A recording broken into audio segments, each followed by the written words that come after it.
नंद गोप कुमाराय गोविंदाय नमो नमः। चलें जी।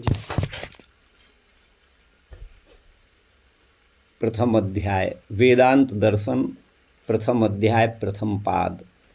भाष्य भगवान निम्बारकाचार्य का भाष्य श्री वेदांत पारिजात सौरभ नामक ब्रह्मसूत्र भाष्य प्रारंभ होता है। अथातो ब्रह्म जिज्ञासा अथ अधीत षडंग वेदेन कर्म फल क्षयाक्षयत्व विषयक विवेक प्रकारक वाक्यार्थ जन्य संशयाविष्टेन ततएव जिज्ञासित धर्म मीमांसा शास्त्रेण तन्निश्चित कर्म तत्प्रकार तत्फल विषय ज्ञानवता कर्म ब्रह्म फलम शांतत्व सातिशयत्व निरतिशयत्व विषयक व्यवसाय जात निर्वेदेन भगवत प्रसादे सुना तद्दर्शनेच्छा लंपटेन आचार्यैक देवेन श्री गुरु भक्त्यैक हार्देन मुमुक्षुणा अनंत अचिंत स्वाभाविक स्वरूप गुण सत्यादिभिर बृहत्तमो यो रमाकांतः पुरुषोत्तमो ब्रह्म शब्दाविधेयः तद विषय का जिज्ञासा सततम संपादनीय इत्युपक्रम वाक्यार्थः। देखिए यहाँ पर वेदांत पारिजात सौरभ में इस वेदांत दर्शन के प्रथम सूत्र के भाष्य में महामुनीन्द्र भगवान निम्बारकाचार्य लिखते हैं अत अधीत क्या हो गया। अथ शब्द का प्रयोग मंगलवाची भी होता है, मंगलार्थक होने के साथ साथ ही अथ जो है किसी ग्रंथ आदि के अथवा किसी कार्य के प्रारंभ में इसका प्रयोग होता है। और कहा जाता है कि अथ शब्द जो है वो जो निकले भगवत मुख से, ब्रह्मा जी के मुख से जो निकले, ये दोनों माने ये शब्द जो है मंगलार्थक है। अथ शब्द मंगलार्थक है। और अथ शब्द का एक अर्थ अनंतर भी होता है, अनंतर माने इसके बाद। ये कार्य यहाँ तक कर लिया, माने पूर्व मीमांसा जो धर्मशास्त्र है उसका अध्ययन पूरा हो चुका। अथ उसके अनंतर अब जो है उत्तर मीमांसा अर्थात वेदांत दर्शन का प्रारंभ होता है इत्यादि जो है अर्थ अथ शब्द के होते हैं। अतः माने इसलिए, किस लिए, ये आगे भगवान कहेंगे कि कर्म फल अक्षय है अथवा नश्वर है, कर्म नाशवान है अथवा अविनश्वर है अथवा अन्य कुछ किसी प्रकार का है, ये संशय होते हैं। और यहाँ अतः का यहाँ पर ये अर्थ होगा इसलिए। इसलिए का तात्पर्य है कि संसार का कोई भी पदार्थ जीव को अभयदान देने में सक्षम नहीं है सिवाय परमात्मा के। अतः माने इसलिए, अतः माने इसलिए ब्रह्म जिज्ञासा, ब्रह्म विषयक जिज्ञासा प्रारंभ होती है। ये इसका मूल अर्थ है। ब्रह्म शब्द का प्रयोग अनेकार्थक है, ये हम कई बार आपसे चर्चा कर चुके हैं। ब्रह्म जो है वेद, मुख्य रूप से द्वे ब्रह्मणि वेदितव्ये परम चापरम च। ब्रह्म के दो रूप हैं, एक परब्रह्म एक अपरब्रह्म। शब्द ब्रह्म वेद है जो अपरब्रह्म कह सकते हैं, और परब्रह्म निर्गुण निराकार सर्वत्र जो है विद्यमान परम पिता परमात्मा अथवा यूँ कहिए पुरुषोत्तम श्री कृष्णचंद्र, वो जो है परब्रह्म है। तो तद विषयक जिज्ञासा प्रारंभ होती है, क्योंकि सारे सांसारिक जो भी कर्म हैं वो व्यक्ति को शाश्वत शांति प्रदान करने में सर्वथा अक्षम देखे जाते हैं। अतः माने इसलिए ब्रह्म विषयक जिज्ञासा अब होती है। ये जो है इसका अपना अर्थ है, सामान्य अर्थ जैसा मैं समझाऊं। और भगवान निम्बारकाचार्य क्या कहते हैं, अथ है ना अधीत षडंग वेदेन। तो मैंने कहा था पूर्व मीमांसा का अध्ययन कर लिया है जिसने, अब उसके बाद अनंतर। तो यहाँ अर्थ करते हैं अधीत षडंग वेदेन येन पुरुषेण षडंग वेदस्य अध्ययनम कृतम। वेद के 6 अंगों सहित, है ना, चारों वेदों का, वेद और वेदांगों का जिसने अध्ययन कर लिया है, छंद, कल्प, ज्योतिष, निरुक्त, शिक्षा और व्याकरण, ये वेद के 6 अंग हैं। ठीक है ना। और न्याय, वैशेषिक, योग और सांख्य, पूर्व मीमांसा, उत्तर मीमांसा, ये जो दर्शन है ये वेद के उपांग माने जाते हैं।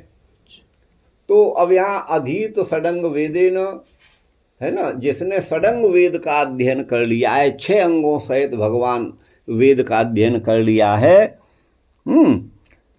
कर्म फल क्षयाक्षयत्व विषयक विवेक प्रकारक, कर्म का जो फल है वह क्षय माने विनाशी है अथवा अक्षय माने अविनाशी है। इस विषयक, है ना, विवेक होने पर अब यहाँ वाक्यार्थजन्य संशयाविष्टेन, वाक्य के अर्थ से ये संशय होता है, संशय आविष्ट होता है ना, मन के अंतर्गत। क्या कि कर्म फल अगर क्षय है, उसका फल नश्वर है, तो उसका प्रयोजन ही क्या हुआ। और यदि अक्षय है, अविनाशी है, तो बुरे कर्म का हमें बुरा फल मिलेगा, अच्छे का अच्छा कर्म मिलेगा। और शाश्वत शांति तो असंभव है।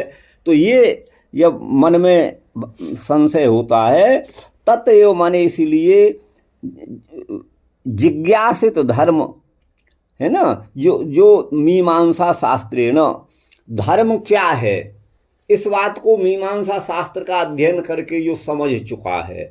देखिए, वेदांत को उत्तर मीमांसा कहा जाता है, ब्रह्मसूत्र भी कहा जाता है, वेदांत दर्शन भी कहा जाता है। और पूर्व मीमांसा जो भगवान वेद व्यास के शिष्य थे, जैमिनी, महर्षि जैमिनी के द्वारा प्रणीत जो शास्त्र है वो है धर्म शास्त्रों से कहा जाता है। उसका प्रारंभ, जैसे इसका प्रारंभ अथा तो ब्रह्म जिज्ञासा से हुआ, और पूर्व मीमांसा का प्रारंभ अथा तो धर्म जिज्ञासा से हुआ।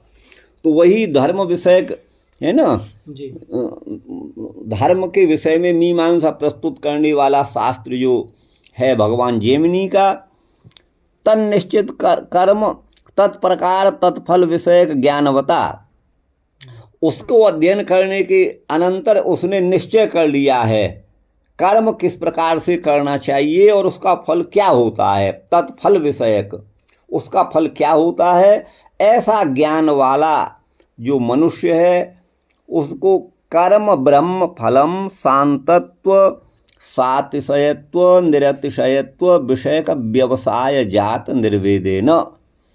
देखिए, कर्म जो है, कर्म का जो फल है वो अंत वाला है अथवा सातिशय है। सातिशय मन इससे भी अधिक कोई और फल है, अतिशय से युक्त, इस कर्म फल से भी अधिक कोई फल, सातिशय। और निरतिशयत्व माने इससे बढ़कर कोई और फल हो नहीं सकता।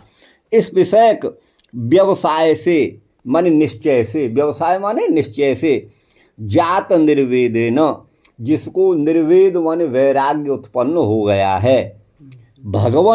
भगवत प्रसादे, सुना, जो भगवत प्रसाद माने कृपा का, भगवत प्रसन्नता का, इप्सु माने इच्छुक है, ऐसे पुरुष के द्वारा तद्दर्शन इच्छा लंपटे नाचार्यिक देवेन, उनके दर्शन की इच्छा के जो लंपट माने प्रेमी हैं, माने उनसे, लंपट का मतलब है आसक्त होने वाले, उनके दर्शन की तीव्र अभिलाषा जिनको हो गई है, ऐसे आचार्य एक देव के द्वारा श्री गुरु भक्त्यैक हार्देन मुमुक्षुणा, गुरु भक्ति ही जिसके हृदय में एकमात्र आविष्ट है, ऐसे मुमुक्षु मोक्ष के इच्छा वाले उस पुरुष के द्वारा अनंत अचिंत्य स्वाभाविक स्वरूप गुण शक्ति आदि से जो बृहत्तम, बृहत, बृहत्तर और बृहत्तम, जो सब सर्वोत्कृष्ट हैं, जो सर्वोत्कृष्ट हैं, अर्थात जिनका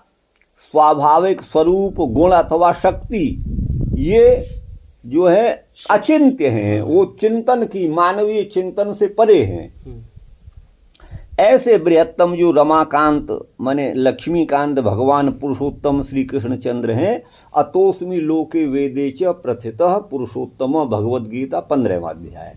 तो पुरुषोत्तम जो है भगवान का नाम है, ब्रह्म का नाम है, और वही ब्रह्म शब्दाविधेय हैं, अर्थात पुरुषोत्तम श्री कृष्ण ही ब्रह्म शब्द के अविधेय माने वाच्य हैं, अर्थात जो अर्थ ब्रह्म का है वही अर्थ पुरुषोत्तम श्री कृष्ण का है। तद यहाँ पे रमाकांत क्यों लिखे हैं? लक्ष्मीपति तो है ही है, वो इसीलिए कहा रमाकांत। देखिए भगवान की श्रीश्चते लक्ष्मीश्च पत्कन्या बहु रात्रे पार्श्वे नक्षत्राणि रूपमश्विनो व्यात्तम इक्षण निषाणा मुम्मय खाण सर्वलोकम, ये आप वेद मंत्र में यजुर्वेद का ये मंत्र है। और इस यजुर्वेद के मंत्र में परमपिता परमात्मा की दो पत्नियां यहाँ पर बताई हैं, एक श्री और एक लक्ष्मी, जो अशेष सौंदर्य सौकुमार आज आदि अद्भुत अनिर्वचनीय गुणों की अधिष्ठात्री अधिदैवत हैं, वो श्री जी हैं। और लक्ष्मी जो सकल ऐश्वर्य की जो है अधिष्ठात्री अधिदैवत, जिनसे उत्कृष्ट ऐश्वर्य और कहीं हो नहीं सकता, उसकी अधिष्ठात्री देवी जो है वो भगवती लक्ष्मी हैं। और जो संपूर्ण सौंदर्य की जो हाँ, है वो जो सुषमा, बल्कि सौंदर्य छोड़िए, सुषमा परम शोभा का नाम, जिससे उत्कृष्ट कोई शोभा हो नहीं सकती, उसका नाम सुषमा। वो अनंत अनंत अनंत जो है सुषमा सौंदर्य का एकमात्र सारभूत सौकुमार्य माधुर्य आदि का जो अधिष्ठान है वो श्री तत्व है। तो ऐसे श्री और लक्ष्मी ये भगवान की दो पत्नी हैं। और श्री जी को, श्री का पर्यायवाची रमा भी है, आपको बता दें, श्री लक्ष्मी को भी वस्तुतः कहते हैं, आप पर्यायवाची शब्दों में पढ़ेंगे तो। और लक्ष्मी का पर्यायवाची श्री भी है, और ये बहुत सारे शब्द हैं, तो हाँ रमा भी है। तो माने वो जैसे राम शब्द बनता है पुल्लिंग में, और राम की शक्ति का नाम ही रमा है, आप यूँ समझिएगा, ब्रह्म की शक्ति का नाम ही वो रमा है। तो वही रमाकांत हैं, वही रमाकांत है, श्री कृष्ण चंद्र हैं। रमाकांत का अर्थ है यहाँ पुरुषोत्तम श्री कृष्ण चंद्र। लक्ष्मीपति माने नारायण श्री कृष्ण अथवा गोविंद, आप कुछ भी कह सकते हैं, वो रमाकांत पुरुषोत्तम है। तो तद विषय का, यहाँ तद अविषय का कर दिया है, तद का द हलंत होना चाहिए, ये गलत है। तो तद विषय का माने ब्रह्म विषयक, परमात्मा विषयक, श्री कृष्ण विषयक, तद का द हलंत कर दीजिए। आपका एक पेन रह गया उधर, मैंने रख दिया था, एक दिन तो यहीं रखा था, ये द हलंत है। तो तद विषयक जिज्ञासा सततम माने निरंतर संपादनीय करनी चाहिए, ये उपक्रम का वाक्यार्थ है। अब देखिए इसका जो हिंदी अर्थ किया है वो एक इलाहाबाद के जो निम्बारकाचार्य अपने को लिखते हैं, निम्बारकाचार्य पीठ पर, इसका अर्थ उन्होंने किया है। लेकिन वो बहुत जगह मैंने इनको देखा है, वो इसके मूल भाव से कई बार बहुत दूर चले जाते हैं और सही अर्थ मुझे नहीं जचता बिल्कुल। तो अब देखिए इसमें तो ये अपना, खैर हमसे तो ठीक है, लेकिन फिर भी मुझे संतोष उससे नहीं होता, इसको पढ़ देते हैं। वेद और वेद के 6 अंगों के पढ़ने के बाद कर्म का फल नाशवान है अथवा कैसा संशय होता है, तब धर्म की जिज्ञासा और व्याख्या करने वाले मीमांसा शास्त्र को पढ़कर कर्म के फल का निश्चय होता है कि फल निश्चित अवधि में समाप्त होने वाला और नाशवान है, और ब्रह्मानंद का फल अनंत है। तब नाशवान कर्म फल की ओर से अनास्था होती है, तभी भगवत कृपाकांक्षी, अब ये इन्होंने अपनी तरफ से लिख दिया है, ये अनास्था होती है। भगवत कृपाकांक्षी निरंतर भगवत सान्निध्य के लिप्सु आचार्य गुरुदेव के शरणापन्न होकर मोक्ष की कामना से अनंत अचिंत स्वाभाविक स्वरूप गुण सत्यादि से महान रमाकांत पुरुषोत्तम परब्रह्म भगवान श्री कृष्ण के जानने की निरंतर जिज्ञासा होती है। चलिए अब ये है, अब वो ब्रह्म क्या है, तब कहते हैं जन्माद्यस्य यतः। तो इसका सामान्य अर्थ आप देखिए, जन्म आदि अस्य यतः। तो ये शाखारुंधति न्याय से भगवान वादरायण ब्रह्म का लक्षण कर रहे हैं। अरुंधति नाम का तारा अत्यंत सूक्ष्म होता है, जो सामान्यतया हर व्यक्ति उसे नहीं देख पाता, तीव्र दृष्टि वाला भी।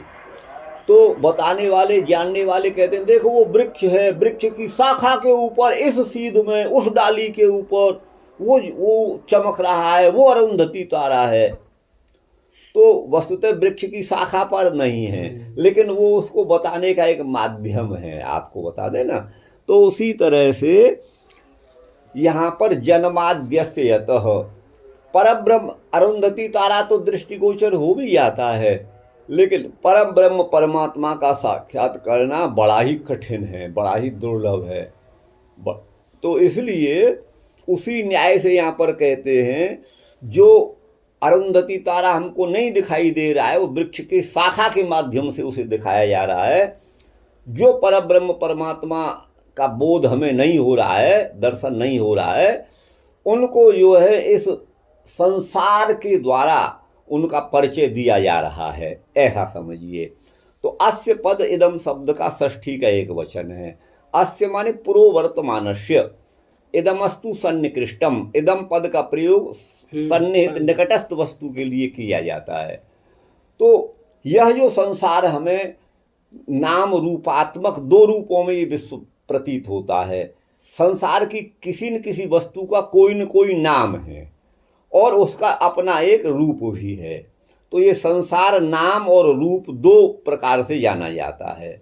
नाम रूपात्मकम विश्वम यदिदम दृश्यते द्विधा, तत्राद्यस्य कविर्वेदा द्वितीयस्य चतुर्मुख। जो रूपात्मक संसार है, संसार का जो रूप दिखाई दे रहा है, उसके निर्माता विधाता है अथवा ब्रह्म कहिए, उसके निर्माता परब्रह्म है। और जो नाम है वो वेद शब्द के द्वारा नामकरण हुआ है, वो भी वेद भी ब्रह्म है, वेद भी भगवान है, उसके द्वारा वो नामकरण हुए हैं। लेकिन उसके साथ साथ सांसारिक वस्तुओं का नामकरण, जिसको हम यदृच्छा शब्द कहते हैं, मनुष्यों के द्वारा भी रख लिए जाते हैं। विभिन्न पदार्थों के विभिन्न नाम रख लिए जाते हैं। हम यहाँ पर कपोत को कबूतर को कपोत संस्कृत में बोलते हैं, ब्रज में कबूतर बोलते हैं, कहीं उसे परेवा भी बोलते हैं। तो इस तरह से अपना ये जो है इस तरह के शब्द होते हैं। तो ये नाम रूपात्मक विश्व दिखाई दे रहा है हमें। अस्य माने इस संसार का जो नाम और रूप में अभिव्यक्त हो रहा है, इस संसार का जन्म और आदि पद से संस्थिति और मोक्ष माने नाश, यूँ कहिएगा नाश। तो इस संसार का उद्भव, इस संसार की स्थिति और इस संसार का प्रलय अथवा नाश का जो हेतु है, कारण है, वो परब्रह्म है। जन्म आदि अस्य यतः, यतः में पंचमी है। जन्माद्यस्य यतः, यतः पद जो है पंचमी, यतः माने जिससे, जिससे अर्थात हेतु सूत्र से पंचमी है। अर्थात जो इस अस्य माने इस संसार के जन्म आदि का हेतु है, वह ब्रह्म है। अर्थात जो इस संसार की सृष्टि करने वाला है, पोषण करने वाला है और इसका संहार करने वाला है, वो परब्रह्म है। जन्माद्यश्यत, ये इसका सामान्य अर्थ हुआ। अब देखिए इस पर क्या लिखते हैं, तल्लक्षणापेक्षायाम सिद्धांत माह। तत्लक्षण से पद है ब्रह्म लक्षण।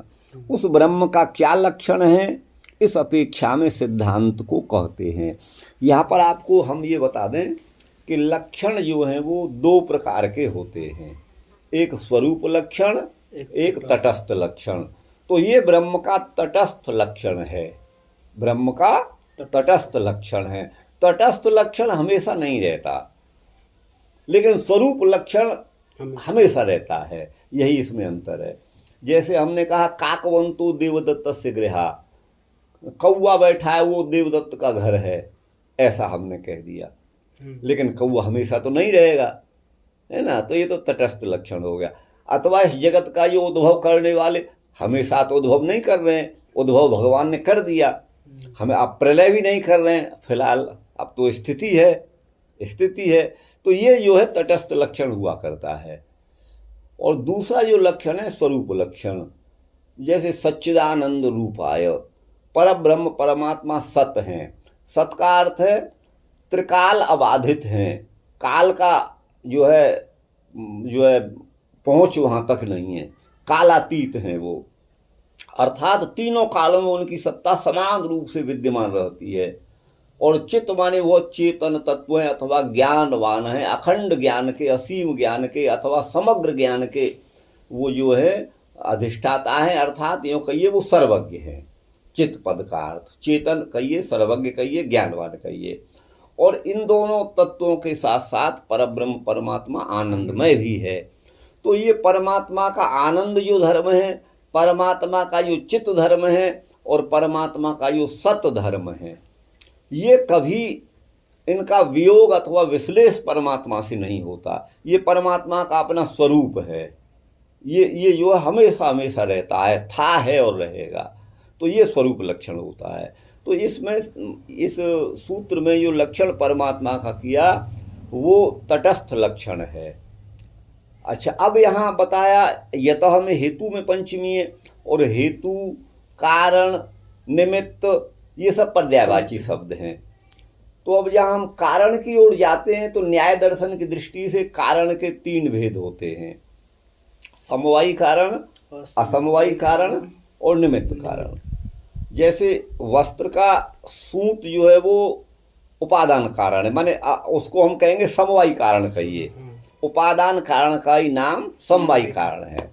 और उन तंतुओं का परस्पर जो संयोग वो जो है असमवायी कारण है। तंतु है, उनका संयोग नहीं होगा उपकरण के द्वारा तो भी वस्त्र सत्ता में नहीं आएगा, तो वो असमवायी कारण हो गया, तंतुओं का संयोग। और जो उस तंतुओं को परस्पर मिलाने वाले उपकरण अथवा जो तंतुवाय माने कपड़ा बुन कर यूँ कहिएगा, वो उसके निमित्त कारण हैं। तो ये 3 कारण होते हैं। लेकिन सामान्यतया कारण का दो ही विभाग कर दिए गए हैं सामान्य रूप से। एक उपादान कारण जिसको समवायी कारण कहते हैं न्याय की भाषा में, दूसरा होता है निमित्त कारण। तो अब यहाँ प्रश्न ये होता है कि परमात्मा इस संसार के कौन से कारण हैं। इसमें तो ये नहीं दिया कि परमात्मा उपादान कारण है कि निमित्त कारण है, ठीक है ना। यहाँ से ही आचार्यों के अर्थ में जो है, यद्यपि जितने भी वैष्णव आचार्य हुए हैं या भगवान शंकराचार्य हुए हैं, उनके मत में तो एक रूपता ये है कि सभी परमात्मा को उभय कारण मानते हैं, माने वो निमित्त भी है और उपादान कारण भी है। लेकिन कुछ आचार्य जो हैं वो परमात्मा को, अब कुछ आचार्यों में आप समझिए, हम कहते हैं कि सांख्य आचार्य जो कपिल आदि हैं, अथवा जो न्याय दर्शन के प्रणेता गौतम आदि आचार्य हैं, आप समझिएगा, वो सब आचार्य जो हैं परमात्मा को निमित्त कारण मानते हैं और उपादान कारण मूल प्रकृति को मानते हैं जो त्रिगुणात्मिका है, ऐसा मानते हैं, ठीक है ना। तो ये कारण के भेद हैं। तो अब यहाँ पर परमात्मा कौन से कारण है, अब इस बात को कहते हैं, उनका क्या लक्षण है। अस्य अचिंत्य विचित्र संस्थान संपन्नस्य असंख्य नाम रूपादि विशेषाश्रयस्य अचिंत्य रूपस्य विश्वस्य। ये विश्व के विशेषण हैं जितने भी दिए हैं। विश्व माने ये सारा जो जगत है वो कैसा है, ये बड़ा अचिंत्य है। आपको ऐसे ऐसे जानवर प्राणी देखने को, मनुष्य ही ऐसे देखने को मिलेंगे इस भूतल पर, देश विदेशों में। हमारे भारत में ही आप देखिएगा कि लोगों की आकृति दक्षिण भारत के लोगों की कुछ दूसरी हो जाती है, उधर जो उत्तर भारत के लोगों की आकृति में थोड़ा अंतर है, उधर पूर्वी सीमा पर जाओ तो वहाँ पर अलग होता है, और पड़ोसी देश चीन में जाओ तो आँख आप उनकी और नाक आप उनके चेहरे से आप पहचान लेंगे। आप देखिएगा, तो जिस समय भगवान वादरायण ने अपने पुत्र और शिष्य सुखदेव जी को राजा जनक के पास भेजा था, उस समय भगवान सुखदेव, यद्यपि वो आकाश मार्ग से योग बल के द्वारा उड़ के वहाँ जा सकते थे, लेकिन वो नहीं गए। वो जो है क्योंकि गुरु के पास जा रहे थे, इसलिए पैदल चीन देश होकर के गए थे, चीन देश में होकर गए थे। ये जो है महाभारत इसका प्रमाण है। तो इनमें जो है ये संसार बड़ा विचित्र है, इसके ये जो है इसीलिए इसको अचिंत्य यहाँ पर कह दिया गया। और विचित्र संस्थान संपन्नस्य, विचित्र संस्थान, संस्थान का मतलब है अवयव संयोग।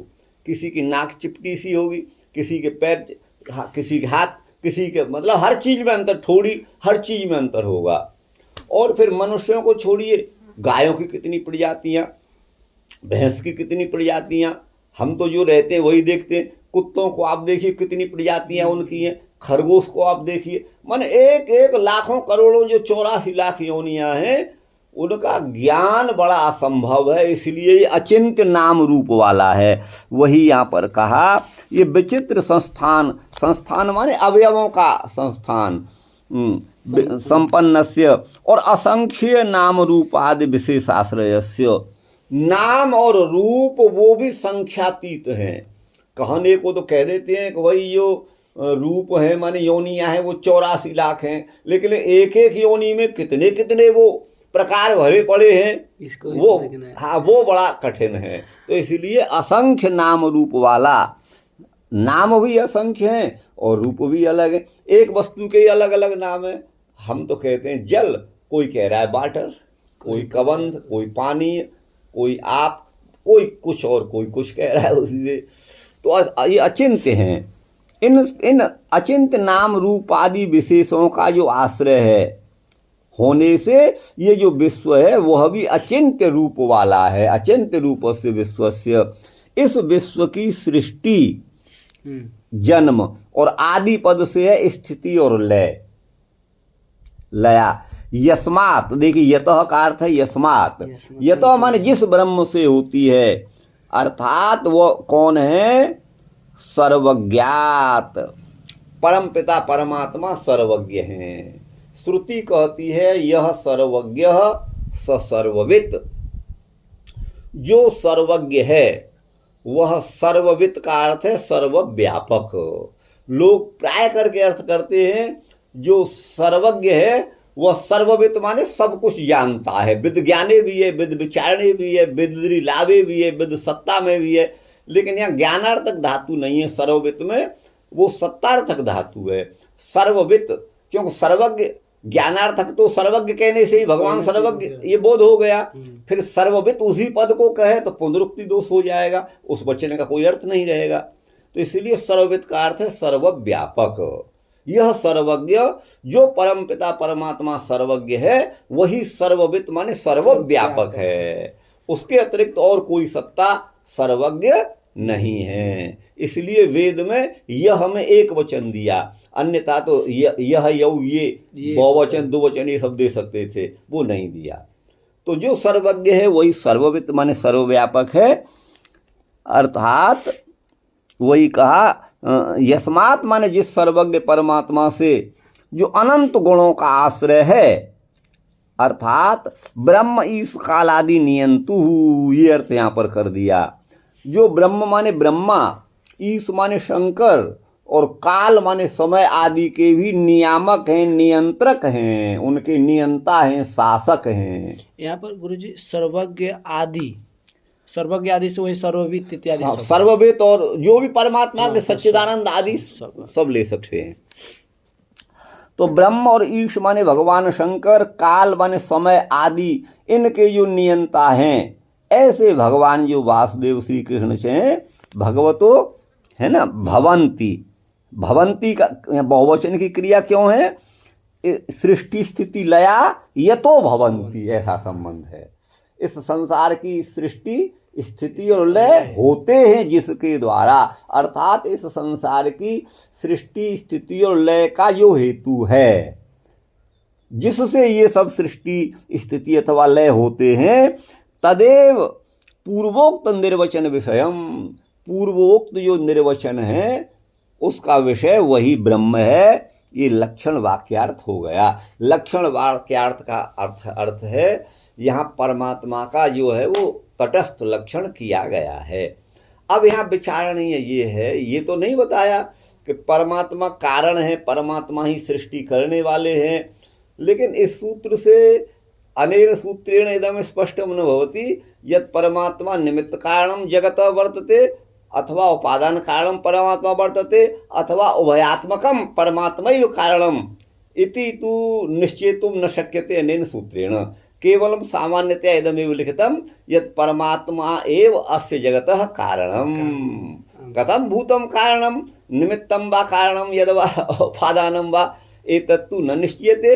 यद्यपि सर्वै आचार्य प्रायशः ये वैष्णव आचार्य वर्तन्ते अथवा ये भगवन्त शंकराचार्य पादा वर्तन्ते तै सर्वैरपि ब्रह्म एव उपादानं ब्रह्म एव निमित्तम् इत्यर्थः कृतः किन्तु सर्वस्मै न रोचते तन्मतम् अहम बच्मी मह्यमपि न रोचते अहम मन्ये यदि अस्य जगतः निमित्त कारण भगवान श्रीकृष्ण पुरुषोत्तम परब्रह्म एवास्ति अस्य संसारस्य उपादानं तु प्रकृति वर्तते त्रिभिर्गुणमयैर्भावैरेभिः सर्वमिदं जगत् मोहितं नाभिजानाति मामेभ्य परमव्ययम्। मैं तो इनसे परे हूँ।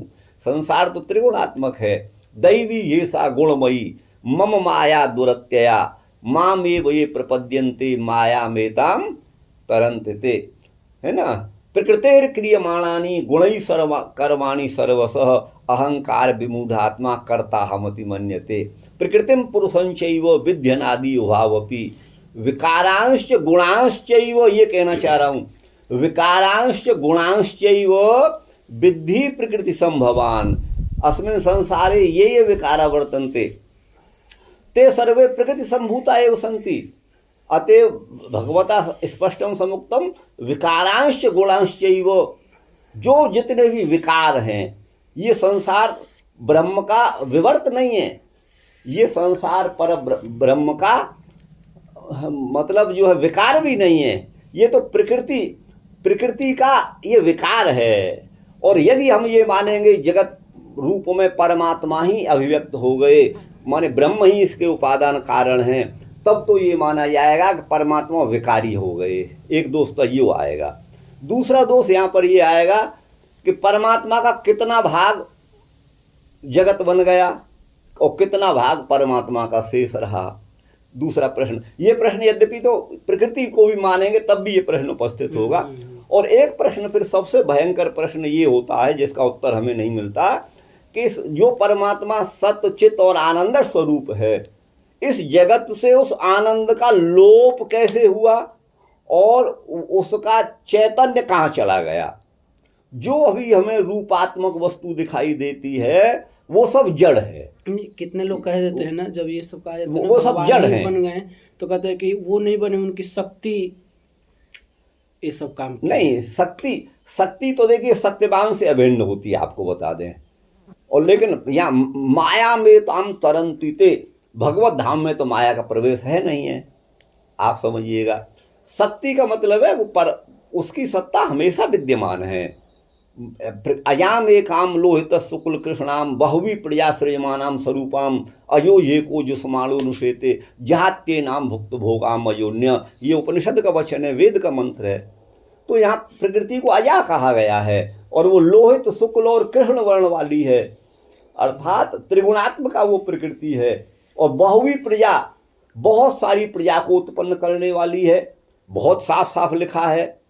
और प्रकृति क्रियमाणानि गुणै कर्माणि सर्वश, यहाँ भगवद गीता का भी वचन है। और अभी जो मैंने श्लोक बोला था, कई श्लोक भगवद गीता के, वहाँ भगवान साफ कह रहे हैं ये सब माया का है, माया से रचता हूँ मैं, माया के द्वारा प्रकृति के द्वारा विष्टभ्यामिदं कृष्णम एकांशेन स्थितो जगत, इस सारे जगत को वो एक अंश में उनके में स्थित है। तो इसका उपादान कारण हमें तो प्रकृति लगता है। यदि परमात्मा ही उपादान कारण है तो इस जड़ता इसमें क्यों आ गई, उस चैतन्य का लोप कैसे हुआ, ये प्रश्न उपस्थित होता है। और अगर परमात्मा के चैतन्य का लोप होता रहेगा और फिर जब प्रलय होगा तो ये संसार परमात्मा ही में मिल जाएगा और फिर वो चैतन्य जो यहाँ का इस जगत भाग का था वो फिर उस चैतन्य आकर के वो चैतन्य उसमें आ जाएगा। तो ये तो आगमा पाई चैतन्य हो जाएगा, चैतन्य और जड़त्व, और फिर ये जो है ऐसी वस्तु नित्य नहीं हो सकती। गुरु जी एक चीज मुझे समझ में नहीं आता, हम सभी भगवान के अंश हैं। हाँ, अंश उस रूप में नहीं है, ये भी आप समझिएगा। ईश्वर अंश जीव अविनाशी ममैव अंशो जीवलोके, भगवद गीता भी वो इस रूप में अंश हैं कि परमात्मा सर्वव्यापक है और हम अणु परिमाण वाले हैं, अणुम जीवम, तो उनके एक अंश मात्र हैं। उनसे जन्म लेकर के अलग हो गए, ये हम नहीं, ये नहीं है, ये नहीं है, आप समझिएगा। अच्छा, ये नहीं है, इस तरह से अंश नहीं है। कहते हैं कि सभी जीव जो है भगवान के पास ही था लेकिन वहां से आ गया यहाँ पर। नहीं, ये महाप्रलय की अवस्था में हिरण्यगर्भ समवर्तताग्रे भूतस्य जातः पतिरेक राशिद, ऐसा मत समझिए कि पहले सब मुक्त ही थे और मुक्त थे तो फिर ये जगत में आकर के हम जो परमात्मा से अलग हो गए, ऐसा नहीं है। परमात्मा से अलग होने का प्रश्न नहीं है। तो फिर ये जीव जो है, जीव तो अनंत नहीं, जीव है। ये तो एक कहने का ढंग है। परमात्मा तो यहाँ भी उतना ही जितना आप कल्पना करते हैं उस लोक में होंगे, वैकुंठ में होंगे, उसी रूप में उतने यहाँ पर भी है परमात्मा। यदि यहाँ नहीं मानेंगे उनकी सत्ता तो वो सर्वव्यापक नहीं है, वो सर्ववित नहीं हो सकते, सर्वव्यापक नहीं हो सकते, वो उतने ही रूप में वहाँ हैं।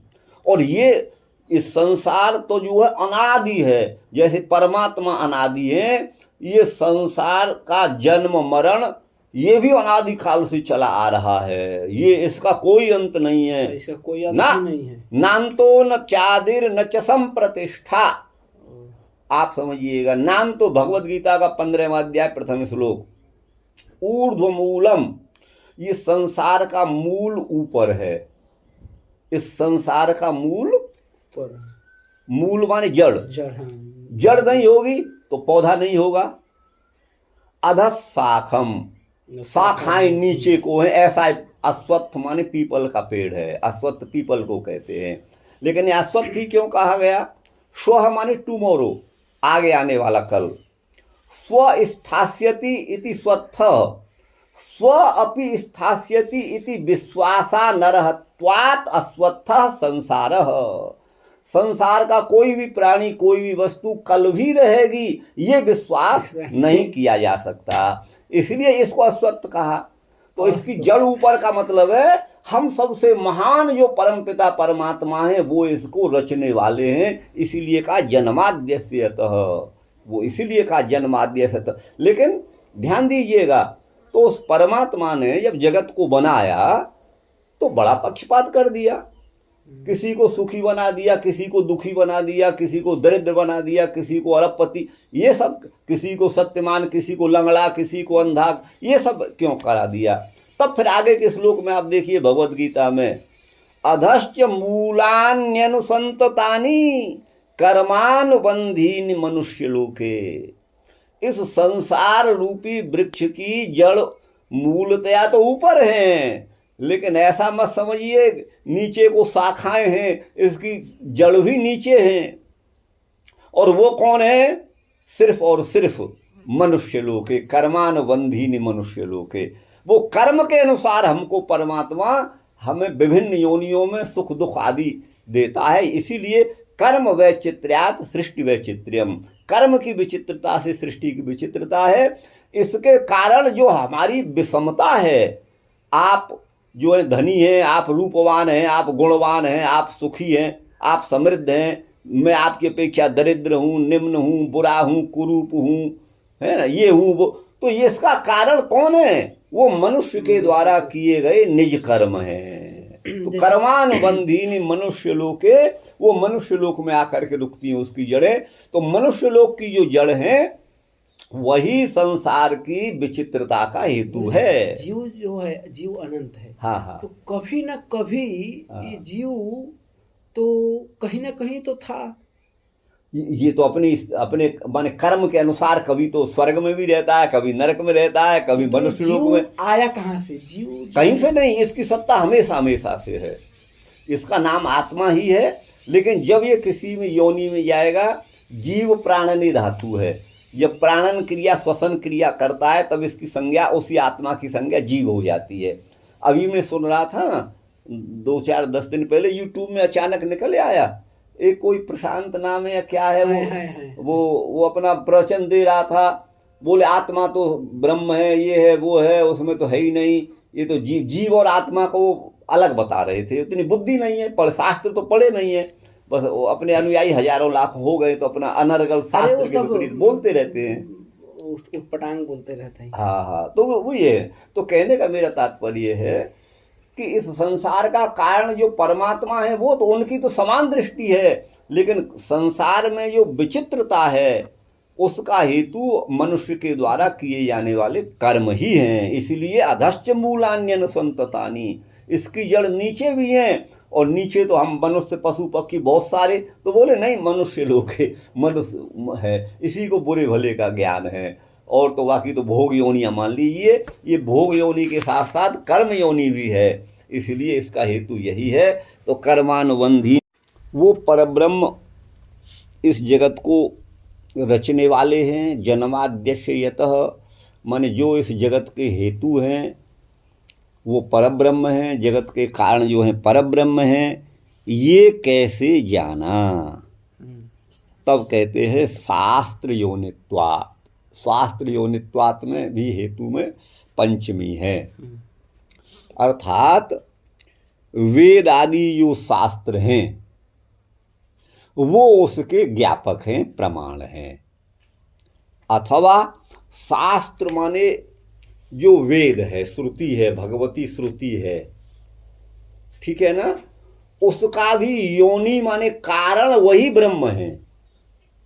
जिस ब्रह्म ने इस जगत को बनाया और जगत को बना करके ये जगत कैसा है, किन गुण धर्मों वाला है, किसके कैसे गुण धर्म है, ये वेदों में लिखा। आप समझिए, वेदों में लिखा। तो वेद जो है वो थ्योरी है परमात्मा की, और जगत एक प्रैक्टिकल है। जगत प्रैक्टिकल है और वेद भगवान की थ्योरी है। जो थ्योरी में लिखा हुआ होता है तदनुकूल ही प्रैक्टिकल में देखा जाता है, और जो प्रैक्टिकल में आ रहा है वो सब थ्योरी में लिखा हुआ है। तो ये जगत जैसा हमको दिखाई देता है, वेद भगवान उसका वैसा ही वर्णन करता है। अब देखिए, वेद में पृथ्वी के 21 नामों का उल्लेख है। उसमें सबसे पहला नाम है गौ, दूसरा नाम है ग्म इत्यादि। 21 नाम निघंटु, जो वैदिक शब्दकोश है उसका नाम है निघंटु। उसमें 21 नामों में पहला नाम पृथ्वी का गौ है, आप समझिएगा।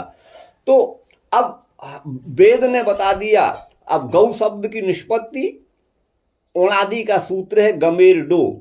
गम धातु से डो प्रत्यय करिए तो गौ बनता है। गौ का अर्थ होता है गमन कर्त्री। ये गौ माने पृथ्वी, इस नाम से ही स्पष्ट होता है कि यह गतिमती है, इसमें गति है। जबकि जो है वो मुसलमान तो ये कहते हैं, उनका कुरान तो ये कहता है कि पृथ्वी चिपटी है, गोल नहीं है, वो ऐसा कहते हैं। वो अब उनके कहने से ऐसा थोड़े हो जाएगा। अब तो विज्ञान ने भी मान लिया कि पृथ्वी गतिमती है, ये हमेशा निरंतर घूम रही है। आप समझिए, सूर्य के चक्कर लगा रही है, ये तो आप आज विज्ञान भी मान रहा है ना। अब विज्ञान जो है हमारे वेदों को प्रमाणित कर रहा है कि हाँ जो लिखा है वो सही है। तो वेद परमात्मा की थ्योरी है और विश्व प्रैक्टिकल है। तो शास्त्र योनित्वाद का मतलब है कि शास्त्र माने वेद की योनि भी वही है जिसने इस जगत को बनाया, ऐसा मैं अर्थ कर रहा हूँ। ये अन्य आचार्य तो और दूसरा अर्थ कर रहे हैं, करेंगे, लेकिन मेरा ये अर्थ है शास्त्र योनित्वाद। शास्त्र ही उसका ज्ञापक है, वही उसका प्रमाणक है, वही बोधक है। शास्त्र का भी योनि वही है, ठीक है ना। तो वही यहाँ पर आगे कहेंगे, किम प्रमाणकमित्याकांक्षायाम, वो क्या प्रमाण वाला इस जिज्ञासा होने पर सिद्धांत को कहते हैं शास्त्रमेव योनि मन तज ज्ञप्ति कारणम। अब योनि का अर्थ लिखा है ज्ञप्ति, बोध का कारण। शास्त्र ही इस बात के बोध का कारण है कि इस जगत को ब्रह्म ने बनाया। जो हमारे शास्त्रों में लिखा है वो विश्व की सृष्टि के अनुकूल हमें दिखाई दे रहा है प्रत्यक्ष में, इसलिए वह शास्त्र ही इसकी ज्ञप्ति का, इसके बोध का कारण है कि इस जगत हाँ, ब्रह्म ने बनाया। यस्मिन् तदेव उक्त लक्षण लक्षितम, उन्हीं उक्त लक्षणों से अर्थात जगत के सृष्टि कर्तृत्व, पोषकत्व और संहारकत्व आदि जो परमात्मा के कार्य हैं इत्यादि पूर्वोक्त लक्षणों से लक्षित जो वस्तु है वही ब्रह्म शब्दाविधेय है। वही ब्रह्म शब्द का अविधेय माने वाच्य है, अर्थात वही ब्रह्म है, ऐसा समझना चाहिए। ब्रह्म शब्दाविधेयम, ठीक है ना जी। हाँ चलिए, अब ये चौथा तो आपका लंबा रहेगा, इसको देख कितने समय हो गया, 45 को कर दें, जल्दी जल्दी करना पड़ेगा। ये पूरा है ना? इसका तो ये यहाँ तक है। तो रहने दीजिए।